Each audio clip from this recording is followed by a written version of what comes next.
In today's How to Deal with Toxic People, we've got the guilter. For guilters, the most important person is the one they can blame for anything and everything.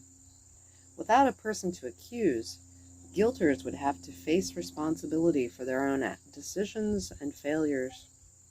Such a burden is viewed as too great, so another, more vulnerable, person is chosen to bear their guilt.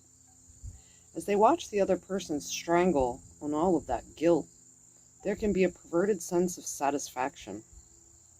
After all, they reason, you're responsible for my pain, so why shouldn't you feel pain yourself? If you are responsible for my pain, then I should have the right to tell you what and how much you need to do to make up for my pain.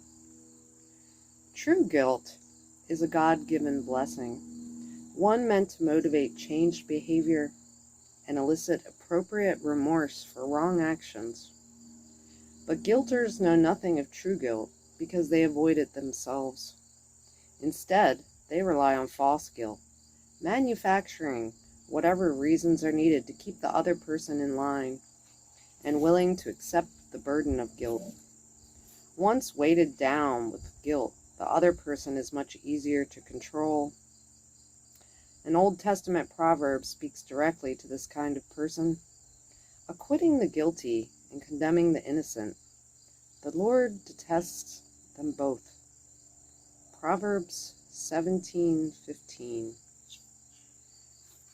And let's remember as we read through these, we've all been guilty of certain tactics to avoid personal responsibility in life. We all can be a little bit toxic sometimes. It's just recognizing it and trying to change and be better people. Maybe then the world can change and be a less toxic place to live in. At least that's how I look at all of this. And that's from a life of 52 years of living.